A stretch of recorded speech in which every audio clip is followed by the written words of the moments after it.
Welcome to Circle the Wagons. Circle the Wagons is a panel discussion of one political topic per episode. Our distinguished panel members will bring multiple perspectives to surround the issue and introduce viable solutions. Now it's time to buckle up and get ready to Circle the Wagons.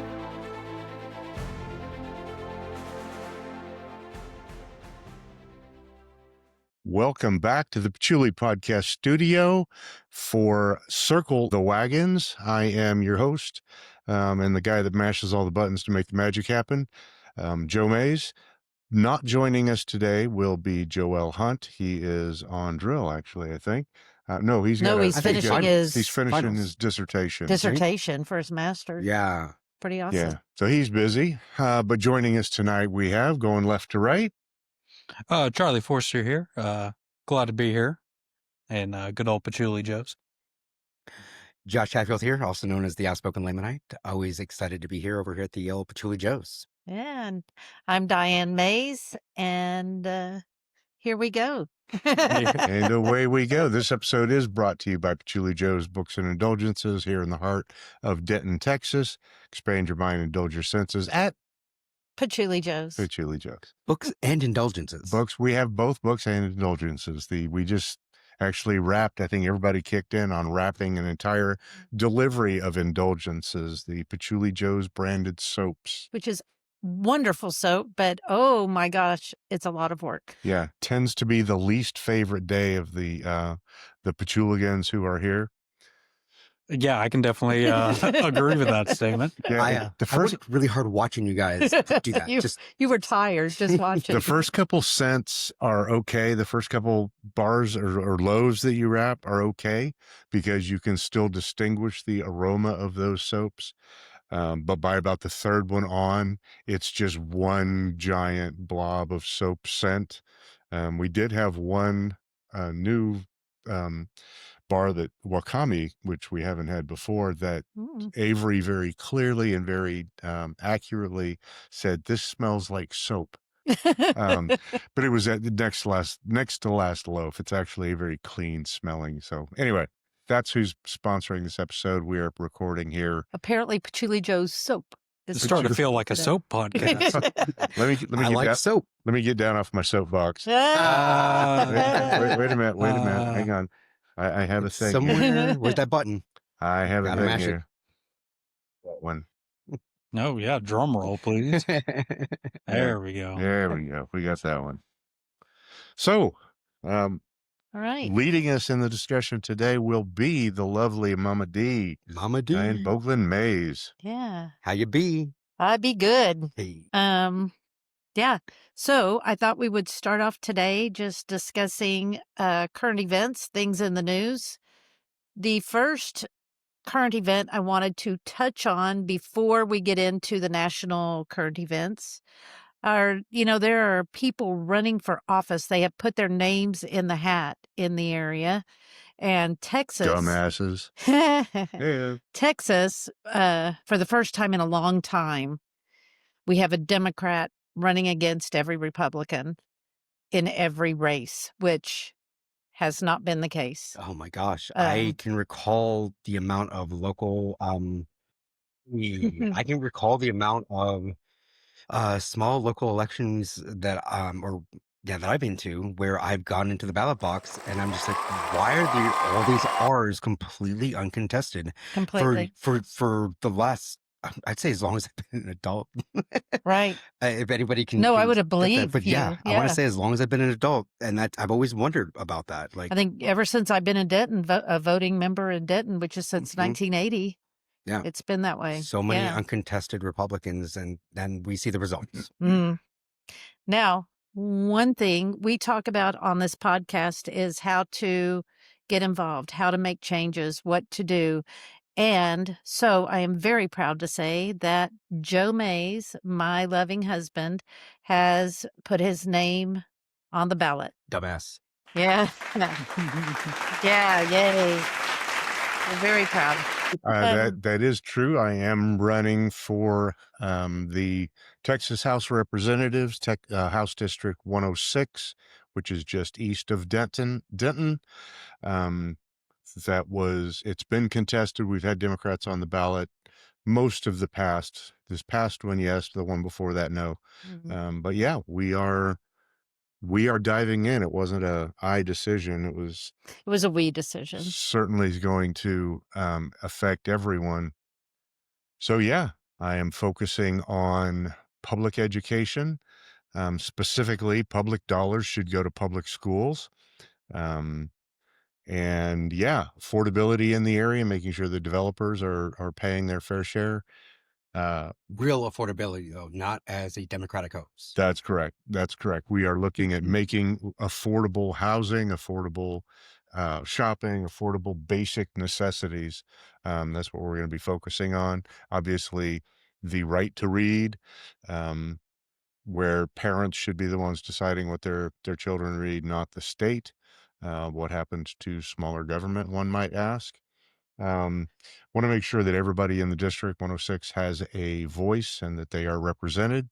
So I'm not just representing the more populous areas of the district, but also everyone, the folks in Sanger and Pilot Point, some of the smaller areas in town or in the district. And veterans. Veterans, yeah, making sure that no veteran is left behind, that the state is making sure that the services that are available to Texas veterans are made available to the veterans. So that's what I'm doing. If you're so inclined, Joe Mays for Texas is where you can find me. I'm on the socials, and the website is still a work in progress, but we're coming.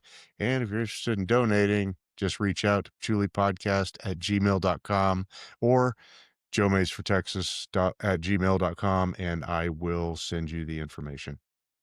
Thank you. Absolutely. Thank you. Actually, thank you for stepping up and doing that. We need good people with a good head on their shoulders that are doing things for the right reasons, the right Absolutely. intentions. That, and I'm also here for the swag. Whatever shirts or bumper stickers That's or what we anything you keep- have. People keep asking. keep I How can I mean, get a shirt? I'm a sport it for a long time, whether you make it or not. Yeah.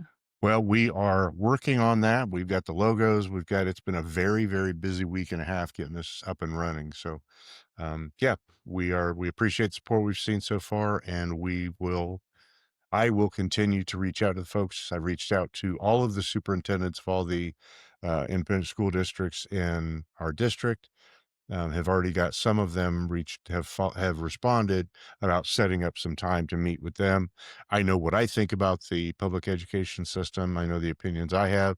Obviously, a lot of teachers in the family, but I want to hear all of the perspectives to make sure that actions that we take as legislators are actually addressing the problem and not just political theater. Yeah. And I was a teacher in that district. So, yeah, I think it's a good thing. All right. So that's one bit of news, weekly news. Another one that I will throw out there and then I'll let y'all decide what else. I'm a little worried about what's happening in Venezuela. Didn't we U.S. take over a ship? A tanker, A Yeah. oil tanker. tanker. So I guess oil now is a drug. So Yeah, I Well, guess so. I the think- war on Hmm. drugs has expanded to oil. I think we talked about that a couple of weeks ago, or maybe it was last week, where all this activity around Venezuela, is pretty transparently obvious that it was an oil chase. But But you had mentioned that it was reminiscent to the Gulf War that you had served in, yeah, right? yeah, it was. I mean, again, that sort of was an oil grab based on some flawed premises but we sent U.S. troops in and seeing a similar thing, only the attacks on people coming out of Venezuela had been a little bit more barbaric this time.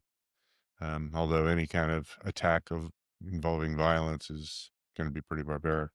Yeah. But haven't majority of wars, at least in the last 20 years, have been centered around oil? Sure. So especially anytime the U.S. gets involved in a country, it always seems to have a little bit of oil involved in some way or another. And of course, it feels like this administration views the economy predominantly within the petrodollar and how much oil is dominating. but yeah, I mean, it takes this conflict to another step whenever we're now seizing a country's uh, shipping of their oil. Their natural resources. Right. I Yeah. have never known us to be the aggressor. Oh, really? I mean, I can recommend a couple books. Yeah, not, here's the thing. Not- No, not as- through our not media? blatantly, Through our media? blatantly the aggressor. That's, It's always been in the name of like going to Kuwait. It was Yeah. defending Kuwait. It wasn't ever. the caveat there, right, is that I think the framing of it being around drugs and drug smuggling, like you brought up last week, Yeah. great example. Like most of those leaving Venezuela are probably not the ones that are coming directly to us, Right. anyways, right? So that is the initial framing. The difference is so bad. but the though. difference is though we have more of an ability to, I guess, engage in media outside of our own metrics as well. So having other sources to dive into and to look into and research helps us all really see a little more of what's going on. But I say that though because there are still a lot of people in support of that, and when I talk to them, they seem to have no concept of the other side of things. That's a really good point. I remember during Desert Storm, and I know, Charlie, you got a lot of meat on not the media piece, but on the subject. So I'll say this and then shut up. But I worked in the battle staff in Virginia during the build up to the Desert Shield build up, and then went over in country for Desert Storm.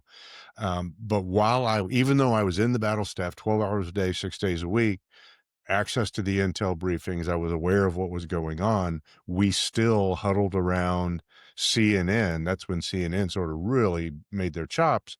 But we'd circle around CNN to see anything we could see to fill in the gaps. There were a lot of gaps. There wasn't, of course, Twitter and social media in 1991 or 1990 and 91.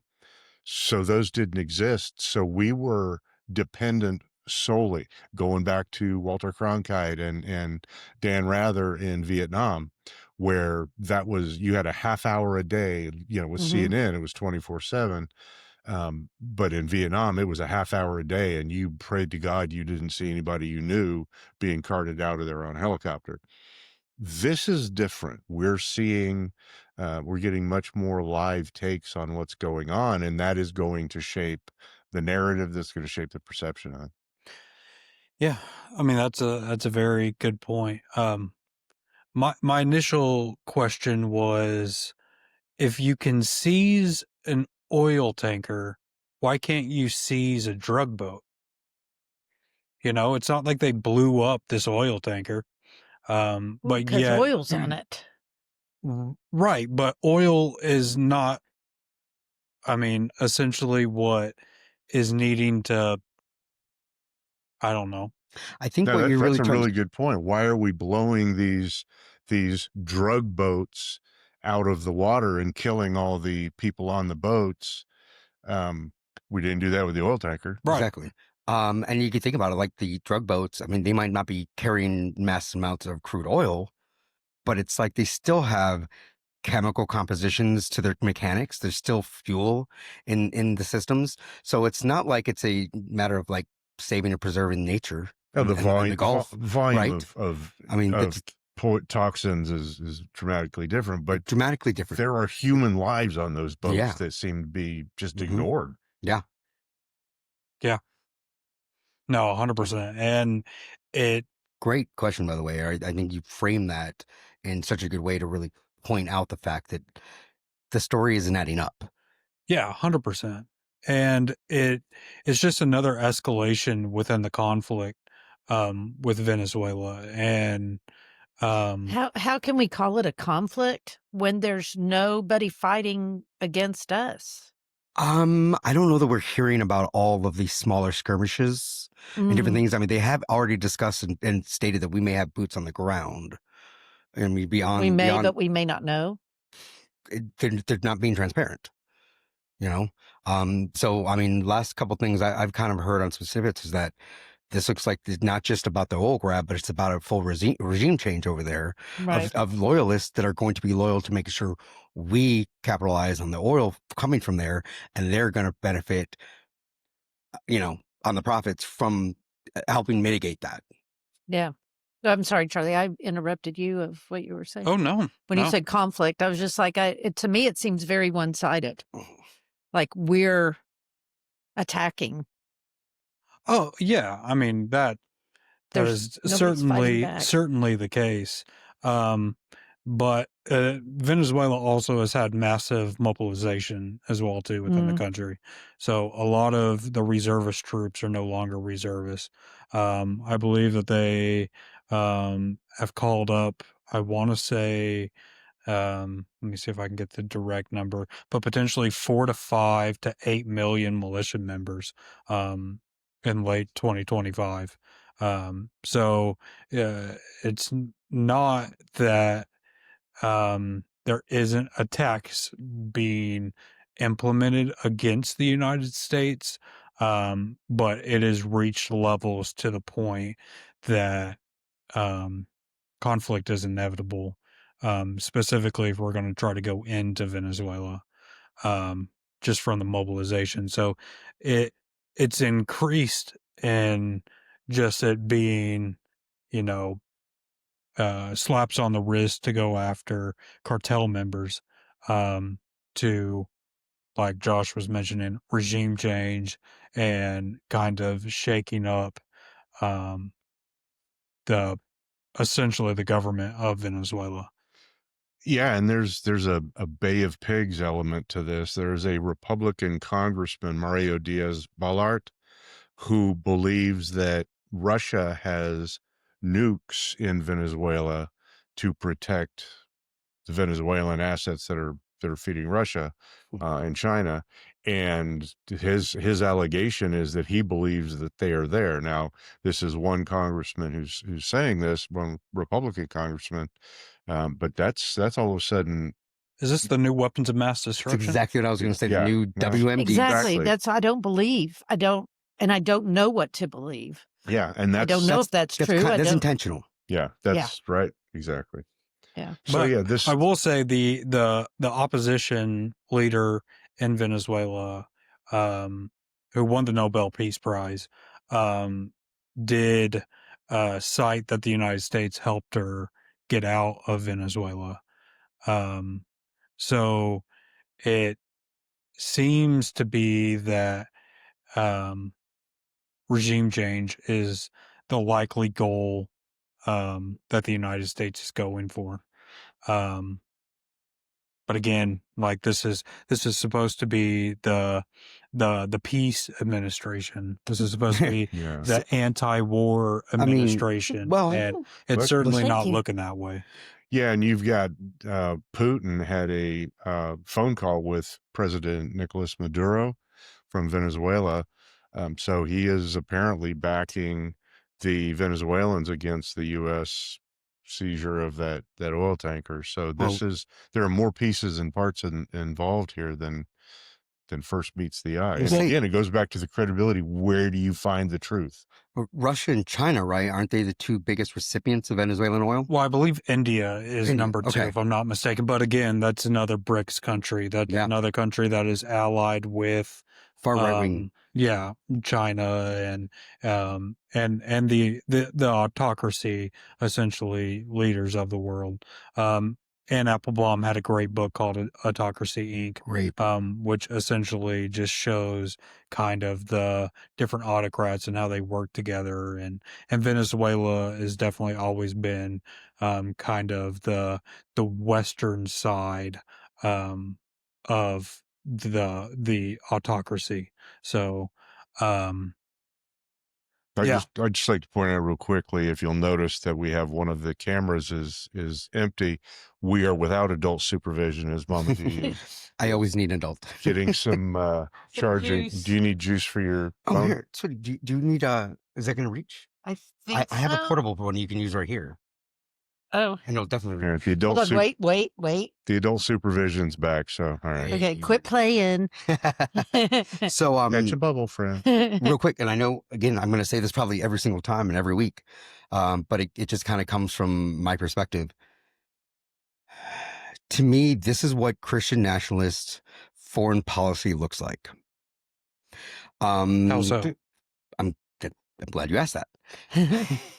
As if I wasn't going to get into that. At the end of the day, sorry. let's look at some things like that we have going on our own ground, on our own soil right now. Mhm. Look at how ICE has actually unalived and killed immigrants, right? We have our own military taking out boats and ships in the Gulf that come from Venezuela without any boarding, without any evidence or anything to go with that. And what I want to point out is that the people that are cheering for this the loudest, the people that are okay with this, are also the professed, proclaimed MAGA Christian nationalists. I have yet to hear anybody that I know of that is not for the Trump administration and the MAGA movement that supports this. But everybody that I know that does identifies as MAGA, Republican, Christian.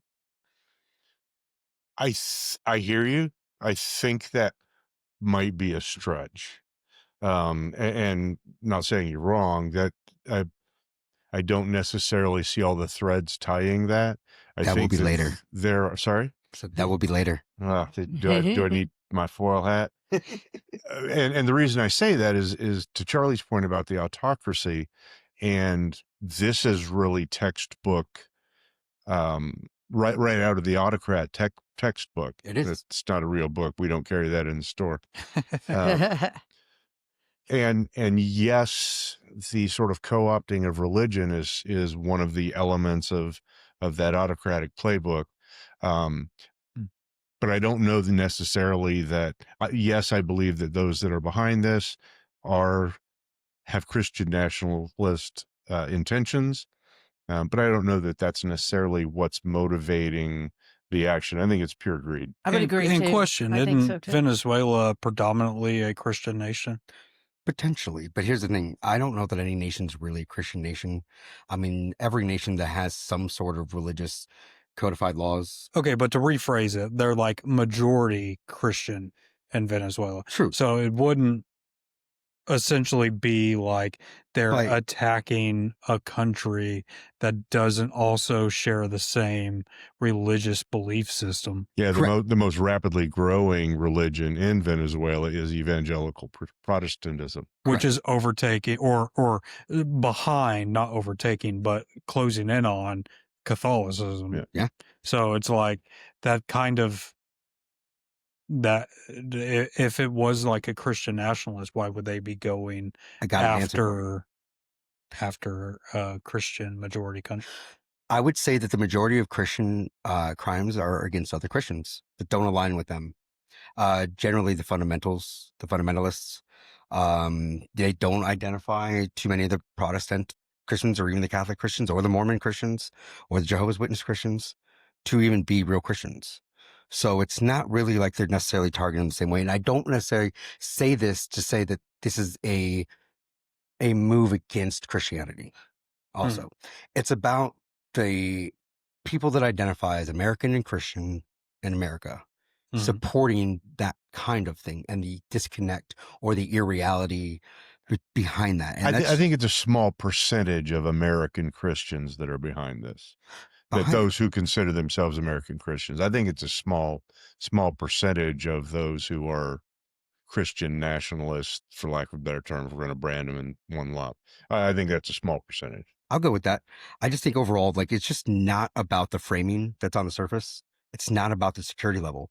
Like, in every way, like you guys have mentioned, you know, the autocrats and the autocracies, like, this is authoritarian nationalism. If that would be a better framing than Christian nationalism. Yeah, I would say that. Say it's instead definitely of- about authoritarian nationalism. Sure. Yeah. But I think it's even more fundamental than that. And I go back to Occam's razor. all things being equal, the simplest answer is generally true. It's greed. It's about It is. where are we going to line our pockets? Perfect. How can we take all these billionaires who are frustrated because there's so many billionaires and turn them into trillionaires? Great. I'm glad you brought that up. And you may have already, and I apologize if I didn't expand on that or touch on it, because really what it comes down to me, American Christian nationalists do not worship Jesus. They worship money. They Sure. worship capitalism. But again, and that's a slice of the overall people that are behind this type of activity, And I believe. I don't believe that's true of all of them. I believe that there are people really thinking they're being good Christians. No, definitely. And being a good Christian is voting for the administration that's in power. Correct. Because That's in power? yes, Yeah, the one that's in power. I believe that there are people who are Christian nationalists, But not who are Christians. Well, let me. the no, term, I'm saying Christian nationalists. and Gotta separate the the two. proof in the pudding is the incumbent is not always the one that gets the most vote. What do you mean? I mean, the fresh blood is what essentially, I mean, if you're talking like presidential elections, the person that is sitting in the White House has a tougher odd to get reelected than someone that is running against the person. There's turnover. There's I not don't think that's true. Yes, statistically That's or not historically, historically. the incumbent has an advantage. Yeah, Mhm. but you look About at the last 25 years. yeah, but you just look at the past 10 years. You can go 20 years as well, but there's turnover. That's why it's We have like, flip-flop between the Republicans. Obama administration was the last that we had, and that was what, 2012 was the last time there was a repeat. So because we've been in yeah. this chaos, we've been in Trump's chaos. Yeah, okay, That's but not we normal. can claim it's Trump's chaos, but that's also the person that is in the office has a tougher time getting reelected. Sure, it's the Trump quote unquote chaos, but also it is the reflection of the electorate. It's what the electorate is looking for, because they're looking for change and looking for new solutions, and it's not coming from those that are holding within office. That's why approval ratings, once they get into office, start to plummet. So they're just because it's happened in the past, this is not the same playing field as it was 40 years ago. And they probably already see that happening. You know, when you see on the local levels, on the small special elections going on. I mean, we're seeing districts flip blue all over the nation right now. So I think that's a reaction. it is definitely a reaction, and it's a strong reaction, but they know that. And so there's hence why there's such a push for they don't want to call them gerrymandering, but redistricting, but there's a huge push for that. There's a lot of push for a lot of additional voter suppressions. And in 2020, what happened? In 2020, there was a blue wave. Yeah.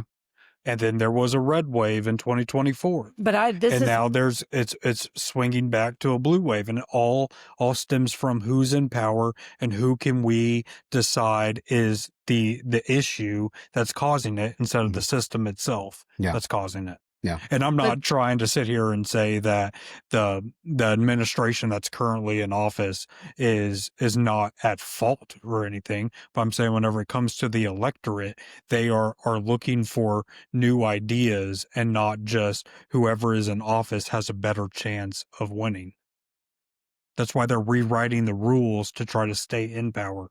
Because the whole they power know of the itself. pendulum as well too. And I get that, but to say that that's been historically correct is not necessarily true. I mean, there've been one-offs. It's been pretty mixed. If I think about it, like Reagan, he had 2 terms. Yeah, between 19 Carter had one before him. Carter had one. Even if you go back to 68, Carter was a 1-term, Bush 1 was a 1-term. So between 1968 and 2016, there were those 2 1-termers. Nixon had 2 terms. Granted, he resigned, but Ford had 1. Nixon, well, he had part of it. He had a part of a term. I know, but he didn't get reelected. So yeah, but yeah. And I think that probably represented a pendulum swing like you're talking about, Charlie. Bush won. The economy was that was starting to catch up with trickle down was beginning to show itself as not trickling Stupid. down. Yeah. So yeah, but going back, there are, I think, indicators to Charlie's point, I think maybe, and I don't want to put words in your mouth, the reaction that led to Carter's election instead of Ford being reelected was a reaction to what had gone on during the Nixon administration. Correct. It was likewise with Bush one. Yeah. The economy and people realizing that trickle down didn't cause them to then pivot to Carter. But then we kind of settled Clinton, excuse me. But we kind of settled into a 2-term rhythm. We had Clinton for 2 terms, we had Bush 2 for 2 terms, we had Obama for 2 terms, and then, of course, Katie barred the door, all hell broke loose when Heritage realized they didn't have to sit on the sidelines, that this thing they'd been trying to build for 50 years, they could cut loose on the American To be people. fair, we're now at 10 years. Yeah. That this has occurred. So to continue to think that 3 presidencies. Yeah, for sure. But to think that the pattern is whoever is in power is more favorable, I think that trend is gone. I think it's been broken, and sure, it can be labeled within the Trump's scope, but also it's in also what the electorate is kind of looking for. And they're looking for new ideas and some sort of change within the status quo. And that's why it keeps on going back to fresh blood after. I think people are looking for a quick fix maybe. And I don't disagree with you. I still say that the incumbent has name recognition and infrastructure in place that helps them in the mechanics and the logistics of an election. Pressuring states to rewrite the maps? Is that what we're saying? No, that's not even close to what I'm saying. Oh, okay, sorry. My point is with you, though. that the mechanics of an election favor the incumbent. To your point, the presidencies that we've had, the last 3, have been so jarring to society, and we're starting to see behind the curtain on some of these things. And it's like, this is bull, get this clown out of here. And I think what we're seeing is a rapid moving of the pendulum. And until these systemic problems get fixed that prevent these things from happening, I'm with you. I agree with you. Yeah. I'm just saying, but the mechanics of an election still favor the incumbent. Yeah, there's still a lot. Not the emotion, not the voters, not how the voter behavior or anything else, but just the infrastructure in place to help them get reelected. And that's at all levels. I just think there's a lot of variables still to be considered overall to really paint it in one frame or another. I think you're correct to say that the current trend is showing that we are on a constant pendulum swing at this point. And I would say that somebody might argue the case that we may forever be that way since after Obama, just because of how fractured we became as a society, into where we started seeing this actual false reality on one side or the other. I mean, I don't remember us having such a major issue with agreeing with basic facts. I know. Prior to this, but that was a plan. Yeah. That was a plan. He told us this was his plan. Yeah. To get out there fake news. And when Project 2025 launched and people read it and they said, oh, that'll never happen. Or what is it? That's what people were saying to me. I'm voting for him.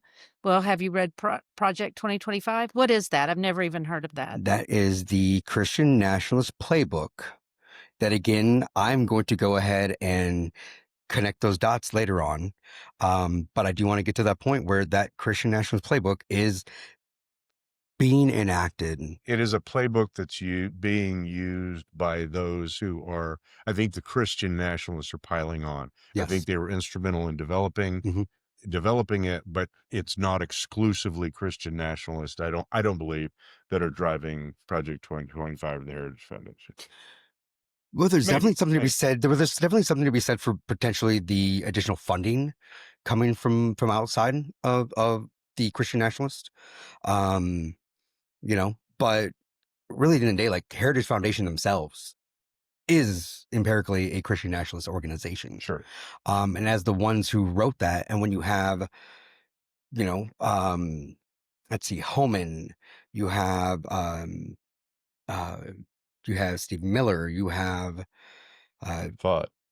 give me some others. Vaught. We got Russell Vaught, our press secretary, Caroline Levitt. I mean, all of them, their names are credited to being contributors to facets and parts of Project 2025 that have to do with the institutions that or that part of our institutional government that they're actually in and currently destroying. Hence the reason why I just constantly tie things back to, well, who does this really benefit? Why are they making these moves? What are they trying to do? And to remember that, oh yeah, I grew up a Christian nationalist, and it was literally part of my theological training to use my proselytizing to tie it into my nationalism, to tie it into Americanism, to tie it into republicanism and conservatism. How does it benefit just a normal? Because this is what their mindset is. They don't necessarily believe that their God isn't everybody's God. And just somebody else living outside of their laws is enough to make them feel like they're also not worthy of their God.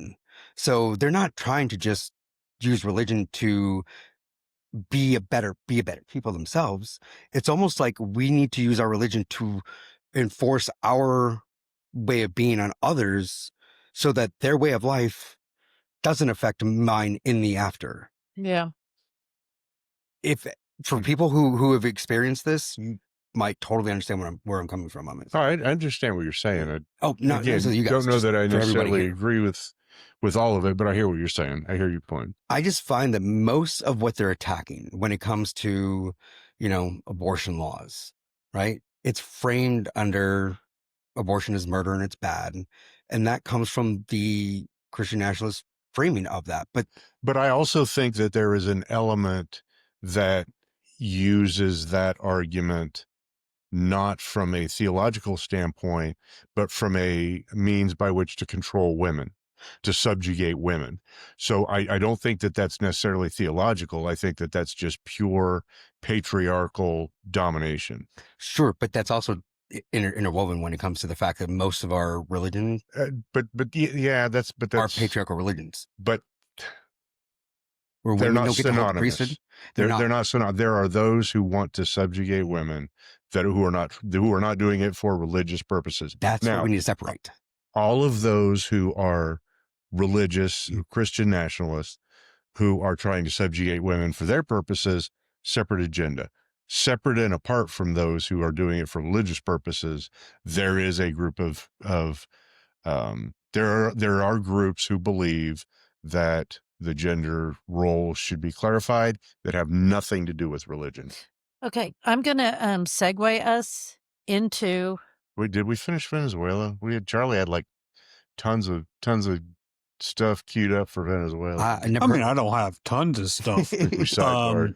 We got lost down the Christian national. We're past the 30-minute again. I do kind of want to touch base on, since we're talking about the Heritage Foundation. The Heritage Foundation is one of their main priorities for 2025 to 2026 is countering China. And they have been abundantly clear of how they want to combat not only the Chinese Communist Party of stealing like American technology, but also the inflow of fentanyl is what they claim.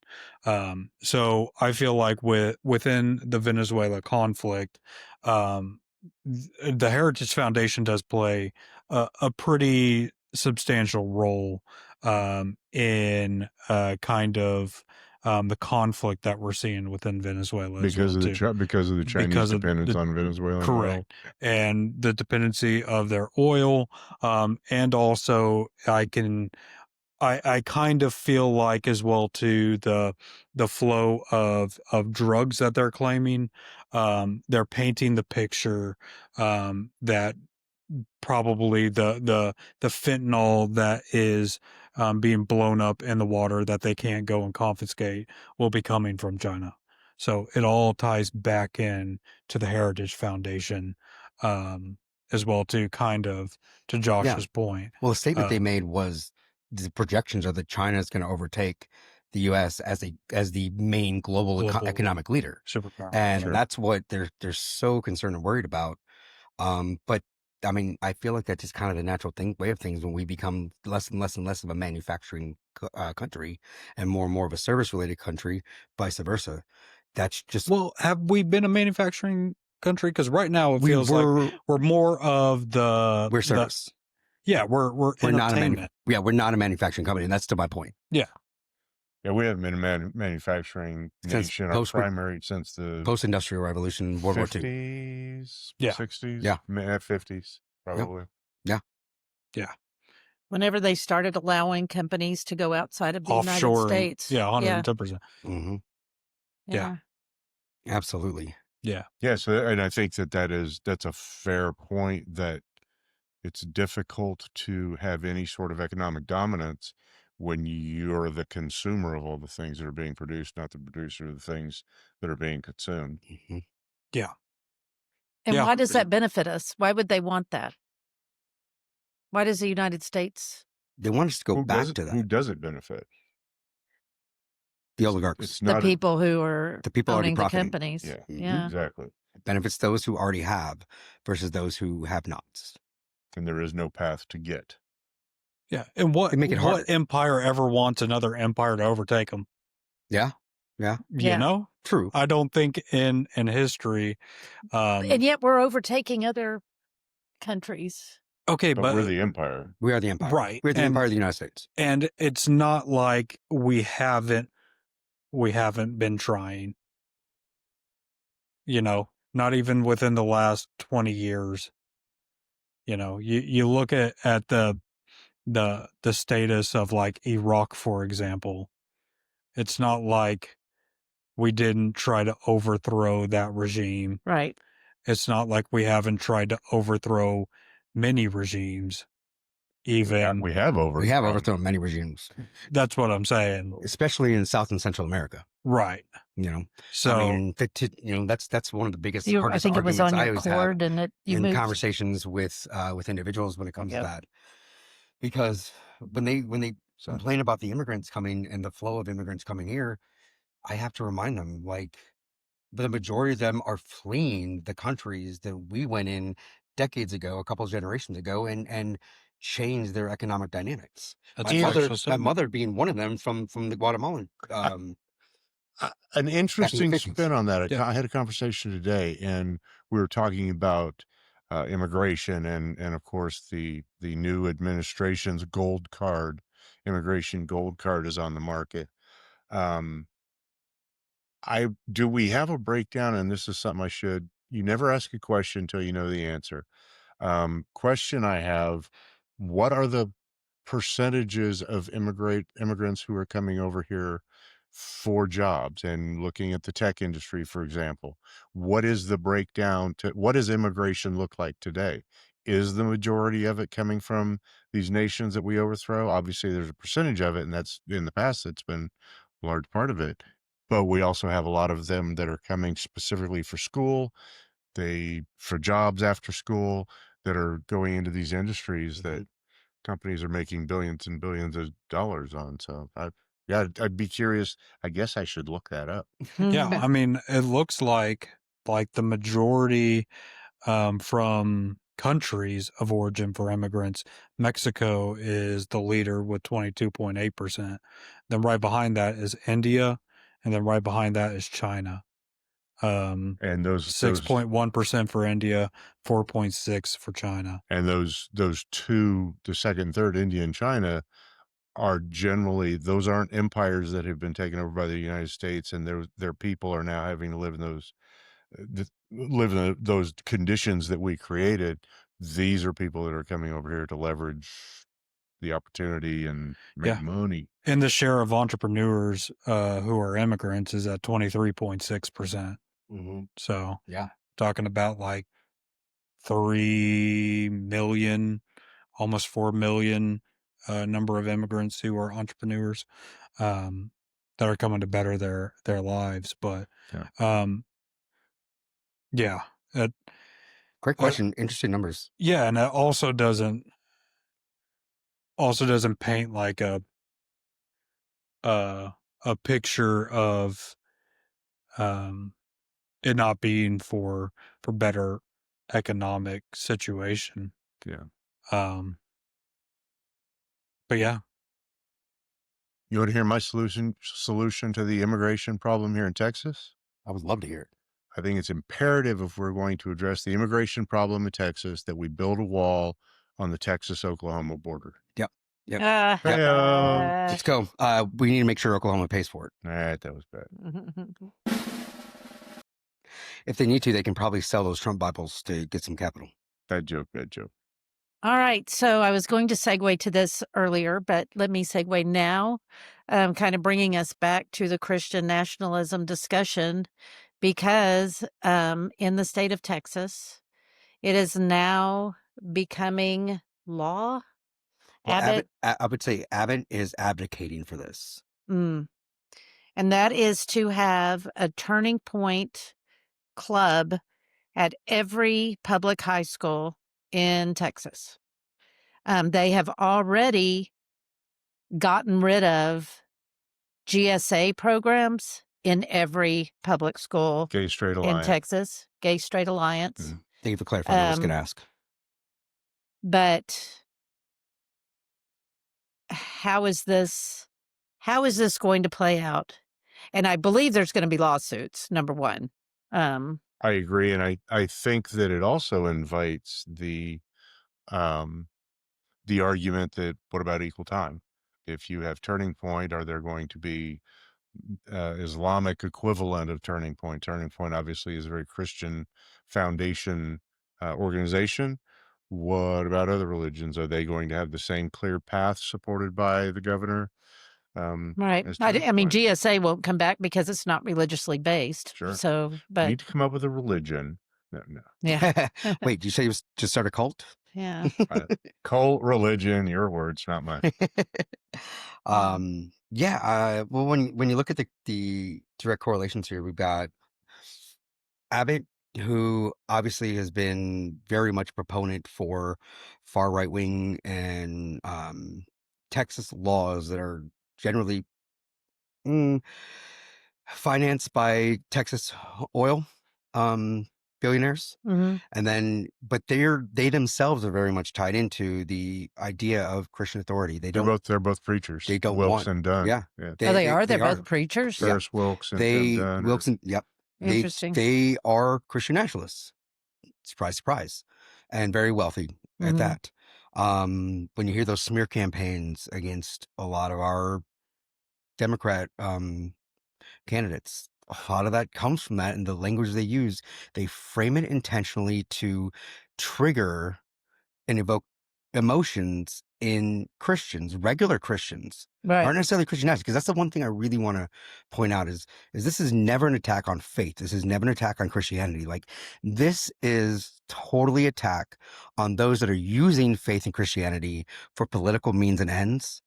And so I think we need to be very, very clear on that. Very clear. That is the number one thing. And the reason being is I am sitting here reading on Facebook when Jasmine Crockett threw her name into the in the primary. Fabulous. Glad that she's in there. Yep. Talarico's in there Love with them. her.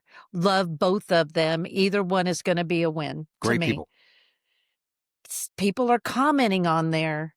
Get Talarico and his God out of this race and blah, blah, blah. And I'm like, hold on a minute. I don't think you understand who he is and what he believes and the church he came from. Yeah. And I love Jim Rigby, who is the pastor of the church that Talarico grew up in. Yeah.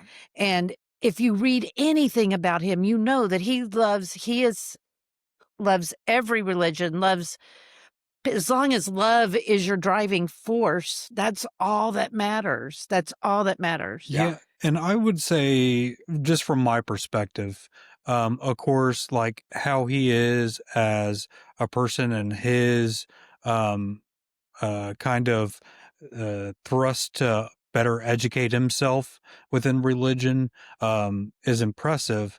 Through But Talrico? yeah, Yeah. but I also think it is kind of um, kind of a situation where running for public office, should that really be kind of at the forefront? And I feel like there's a lot of issues that need to be addressed. So the so much kind of framing it around religion, I feel like there's so many issues at play Mhm. that is not um, Gonna turn some voters off. right, Yeah. right. Well, and I hope we hear issues. I hope Right. we don't just hear rhetoric of Well, and that's kind of his, calling card. That's his passion, is to, kind of reset the stage for what Christianity is within politics, for himself, and within, his movement as well. And I just think that in order to get, majority of people, focusing so heavily on combating Christian nationalism also takes away from the main issues at hand. And a big thing in this race between Tallarico and Jasmine Crockett is that these redistricting is was done to essentially strip her away from right, her power. right, Yep. So to sit there and, attack Jasmine Crockett for hopping into the race right, to combat Tallarico, which I've seen as well too, right, um, is unfair because literally the gerrymandering was to take out a minority candidate. And so just because he is, communicating about Christianity and such within a political sense, I feel like it's not helping his case as well too. Not to mention that now his, competitor, in a sense, because of course they're in the same party, and whoever wins, they're going to get the endorsement from the other. That still is is a tough situation to be in. And let me tell a story. This is just a story. I like story time. Yeah, Mhm. this is just a story about two billionaires who became quite wealthy in a state. Let's call it Max's state. And they became quite wealthy and set out to use their financial strength to shape the politics of their state of Max's. Um, all right, I can't. I would take too long to figure this out. Those who are funding candidates, the district that I'm running in has an incumbent, Republican incumbent, who has previously been he has said he no you're not going to find anybody further right than me. That's what he has said. He's rated, I think, the fifth or sixth most conservative um, representative in the Texas House of Representatives. However, he made comments. This is allegedly well, it's not allegedly, on a podcast with WFAA. He made comments calling um, those donors weirdos because of their strong anti-Semitic views. And this goes back to your my belief or death. I will fight you to the death over my belief. And so, as a result, in the Republican primary, I'm not facing a primary or challenge in the district. However, there are three Republicans that are going to be facing off in a primary in Texas House District 106. The incumbent, don't need to say his name, The second one is a name that nobody has recognized, but he's a Navy veteran and he's running. The third is a January 6th individual who participated in January 6th.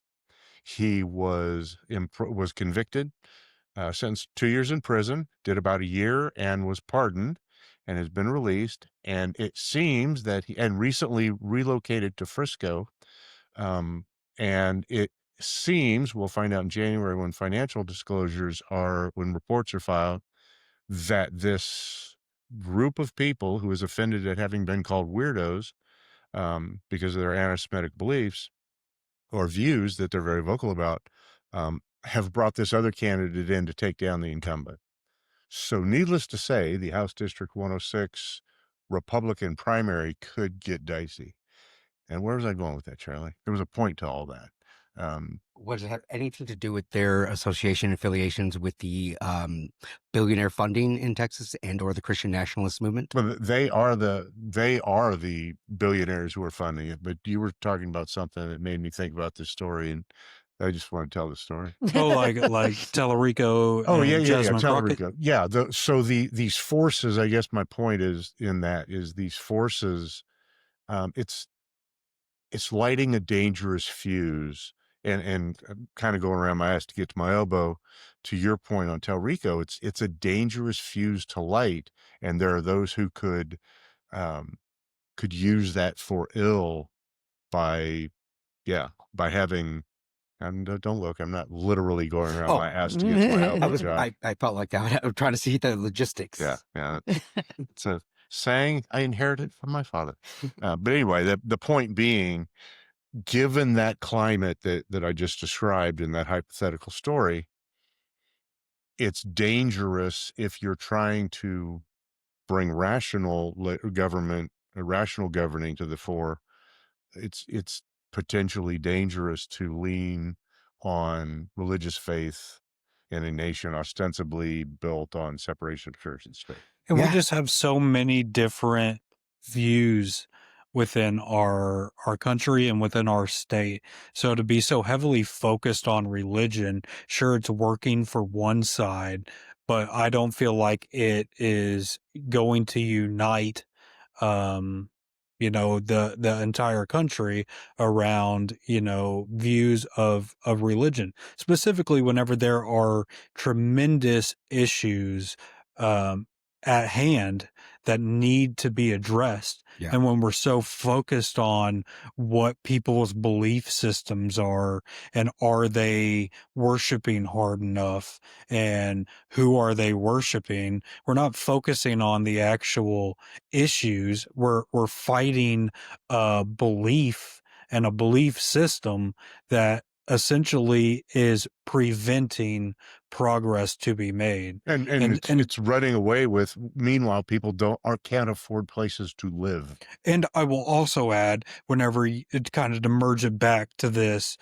Turning Point USA going into high schools, that's also putting Christianity and Christian nationalism within education, and kind of developing young minds to certain political organizations that have religious ties to them.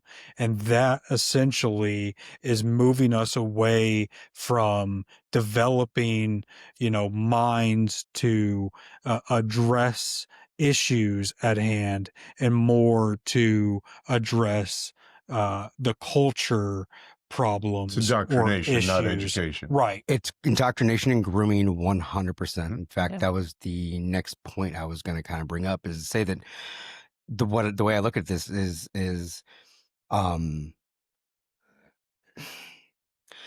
Germany has a really interesting saying. I don't know how to say the phrase in German, unfortunately, but I wrote it down here. It's basically what they call or translates to remembrance culture. And in the remembrance culture, it's literally meant to teach and engage true history so that they prevent fascism from ever happening again, right?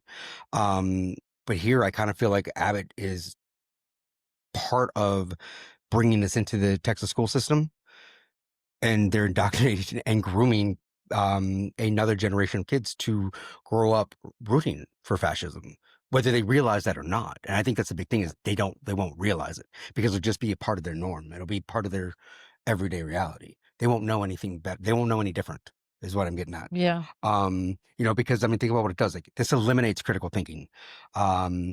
It has, Yeah, we lost the camera. It was me. I'm back. Okay. A phone call came. Sorry. Oh, Gotcha. sorry. But yeah, so it eliminates critical thinking. We find that this is kind of gone backwards when they don't focus on media literacy at all. So people are not learning how to properly disseminate and have good discernment when it comes to fact checking and And where is understanding. this happening? Well, basically, when you see the way that the No, but you were look at the like PragerU, for example, right? Like what? PragerU. So I'm going to bring up PragerU because PragerU has already been implemented in like states like Florida, right? And elsewhere as wise.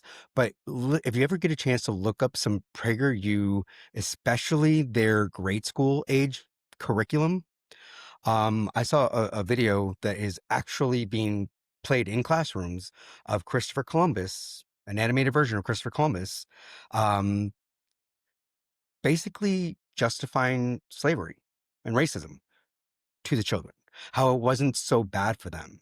They had food and clothes, and the best thing about slavery is we helped bring Christianity to them. We saved their souls. You know what I mean? Yeah. Yeah. And so what you're finding is like this is going to be. I wrote a whole thing earlier today where I liken this to the Hitler Youth movement. Mhm. Because if you think about it, I even threw a quote on there from Adolf Hitler. I'm going to refer to my notes because I did not memorize this, but he said, he alone who owns the youth also seizes the future. When they are focused so much on putting their indoctrination, their ideas, and of course tying the religious aspect of that to these children and putting it in the context of American culture, they're creating a new generation of Christian nationalists. just through this. side note. Do you know where much of PragerU's initial funding came from? Where? It's the brothers Dan and Ferris Wilkes. Really? Now, is it in Texas too? Is it a private It's- school? Yeah, it's everywhere. It's in the United States and the UK. And this is part of private school vouchers, huh? Yeah, Sure. they are not a Private university, school vouchers even will though feed using the these. name. Yeah. Wow. So yeah. So we already have seen how they've whitewashed history. There's so many things that have happened in American history that are important to go through. And I know that taking U.S. history courses, world history courses myself, I mean, I didn't get taught a lot of that until I grew up and found ways to find that information for myself. So many of us didn't know it. It Right. just came. I mean, over the last few years, have I learned so much? Like Christopher Columbus. Well, I was teaching. I was still teaching when I learned. Ooh, not a good guy. Yeah. So, Right. yeah. And now those books are being taken out. Exactly. So. Rewriting the past I don't. to control the narrative of the future is literally defines fascism and authoritarianism. Yeah. All right. Well, we are about time is up. So. Went down some rabbit holes. Go figure. Yeah, we did. Yeah. We did. Yeah. We did. Spent a lot more time on Venezuela than I expected that we would at the offset, but Do we want to do a quick 2 or 3 minute around the horn? Yeah, Everybody's got something they can get out in 2 or 3 minutes? I do. It's your Okay, call. You're sure. moderating. Yeah. Yeah, Since we're just winging this and making it up on the fly. as we go. Yeah. All Yep. right. So Charlie, you So start. I start? Yeah. So as of today, the Texas Education Agency have officially took over Lake Worth ISD, Connolly ISD, and Beaumont school districts, all because they have 5 years of receiving F patterns of their grading.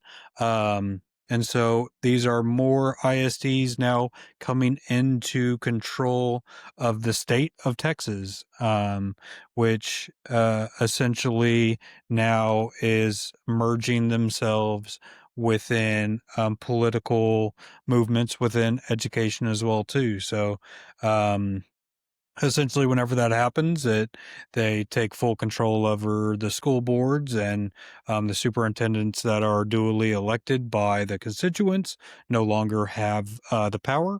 The state has the power, and this is just a continuing trend of Texas seizing school districts. In Lake Worth, Beaumont, and Connolly are the new ones that have officially been taken over. I wonder what that looks like. You know, like taking them over. What does that mean? Are They fire the Superintendent. They fire the boards, as Charlie pointed out, the duly elected boards. Yep. Yeah.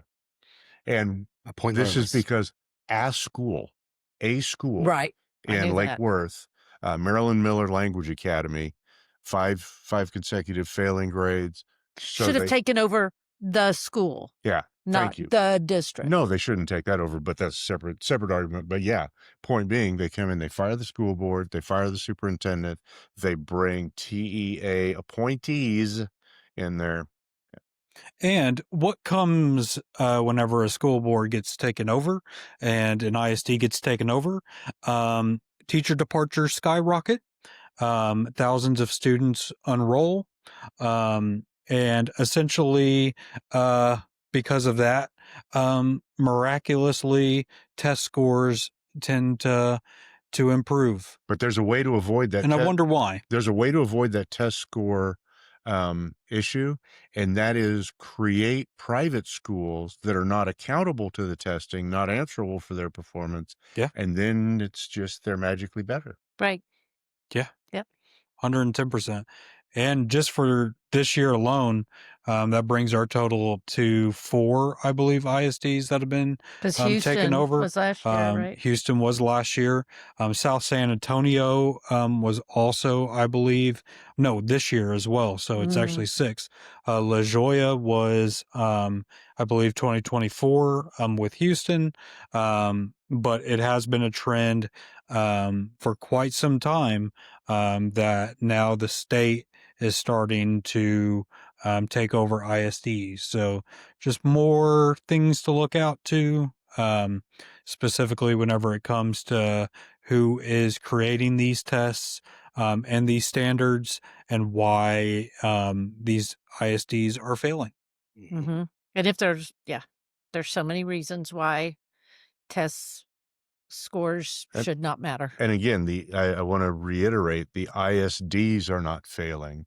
A single school in those districts is triggering this heavy-handed overstepping of the Texas state government. Sounds like it's just as inflated as, say, failing a essay at a college university, say OU, right, for not following the directive, but then claiming Christian and religious persecution. Which is why we need a wall at the Texas-Oklahoma border.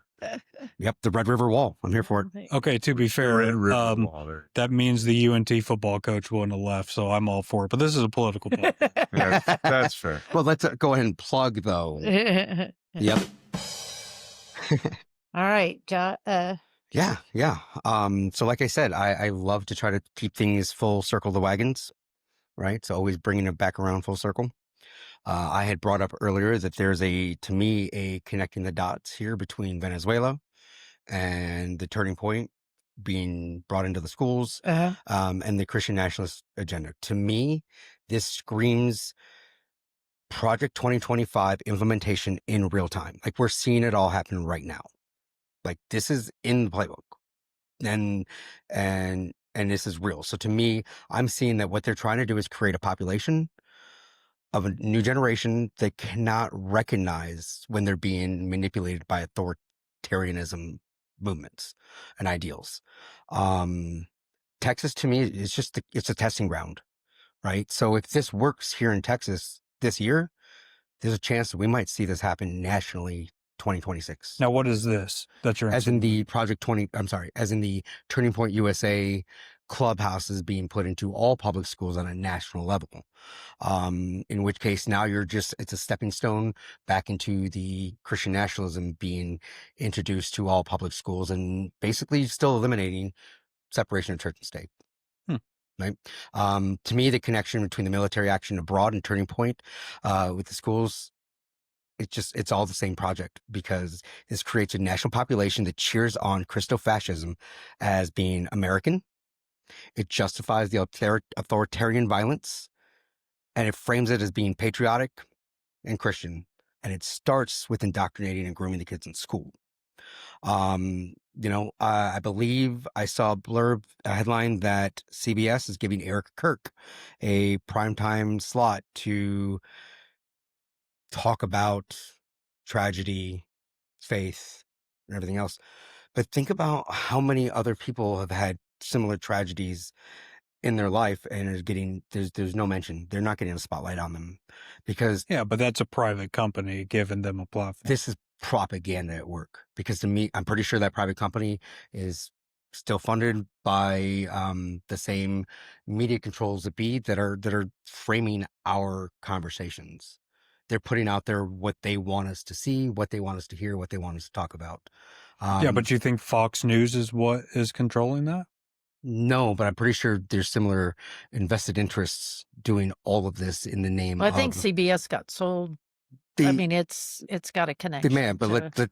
I don't know how connected they are right now to, like, I don't know the whole legacy framework right now. I know there was a time when there was decent separation between it all, but from what I can tell, as CBS, ABC, MSNBC, like, each one of them have slowly bend the knee to the current administration. This is part of it. This is part of it. I Mm. think normally they would not allow this type of presentation to be in prime time highlighted feature, Hmm. but it is. All right, then. Yeah, that's fair. Okay. My final word. I don't know that I buy into what's happening in Venezuela being part of the Christian nationalism. I believe that there is a huge thing going on with Christian nationalism, that our government, that there's an agenda, all of that. I feel like what's happening in Venezuela is pure greed and purely about oil and taking over the country. It amazes me that this is happening and we can see it in real time instead of being used as something else. Like, it was the war on drugs. I mean, it's still at that was stupid. Um, we've never, I don't know, killing innocent people on fishing boats has never been so blatantly wrong in other wars. Maybe I wasn't paying attention. Maybe it was masked better, but I see that as a separate issue. And I think we could get into trouble if we just think everything is about Christian nationalism. My view, my point. Um, that's where I'll end it. There you go. Mhm. My final take is actually Charlie brought it up before the podcast about the state of Indiana overwhelmingly defeating the attempt to redistrict the congressional districts in the state of Indiana. The threats were clear. Going up front, Heritage Action said that President Trump has made it clear to Indiana leaders if the Indiana Senate fails to pass the map, all federal funding will be stripped from the states. Roads will not be paved, guard bases will close, major projects will stop. These are the stakes, and every no vote will be to blame. Nonetheless, that happened before the vote. Nonetheless, Indiana rebuked that. They went forward and Good for you, disapproved Indiana. that, and so there are, needless to say, the uh, is petulance too strong a word? Coming out of the I don't administration. think anything's too strong right now. That's fair. Um, Is it yeah, audacious? came back Audacious is good. on his social media platform and Who did? the POTUS, President of the United Uh, States, in response to Indiana, saying that these people aren't going to be in politics long because they simply exercised their formerly constitutionally protected right to speak their minds and to vote their consciences. So good for you, Indiana. Hopefully Texas is able to take some steps to reclaim some credibility as a democratic state. Again, I'll do my part, make no promises other than I'll fight until I can't fight no more. Vote Joe. So, Yeah, Vote exactly. Joe. Can I, but one yeah, more- good for Indiana.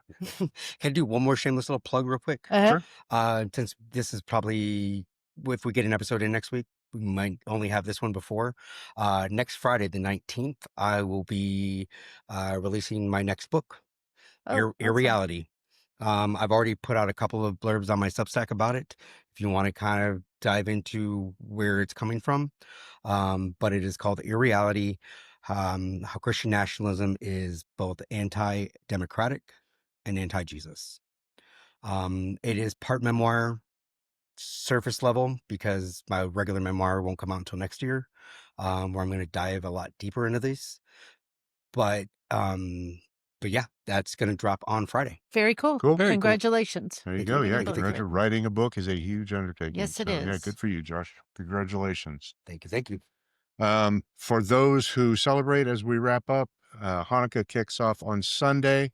So for those who celebrate, happy Hanukkah. Happy Hanukkah. Of course, 2 weeks from today is Christmas Day for those who celebrate Christmas. Happy Christmas. For those who just celebrate gingerbread, peace, love, and gingerbread. And this is, I know, backwards. So And Patchouli Joe's. and patchouli Joe's. So thank you all. Joel, we missed you. This was a fun one. Yes, we did. Good stuff. Charlie comes armed with the most hard-hitting facts. So good work, Charlie. Keep it up. I mean, Love the format. You're the moderator. All right. I'm just the button masher. All right. Well, so it's time to go. It's time to go. We'll see you and next no time. matter how overwhelming life can be, what is always the answer? love. That's what they say. Peace. Peace.